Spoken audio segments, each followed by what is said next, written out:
حضور نبی کریم صلی اللہ علیہ وسلم نے اپنے آخری حج کے موقع پر صحابہ کے مجمع میں ایک بلیغ خطبہ دیا جسے خطبہ حجۃ الوداع کہتے ہیں۔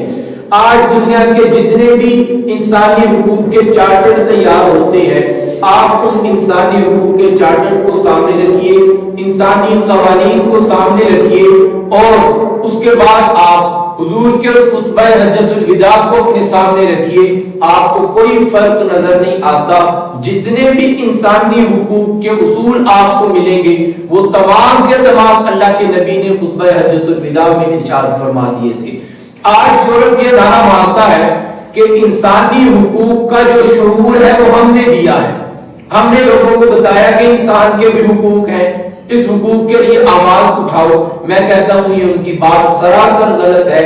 انسانی حقوق کا شعور آج سے 14 صدیاں پہلے اللہ کے نبی دے چکے۔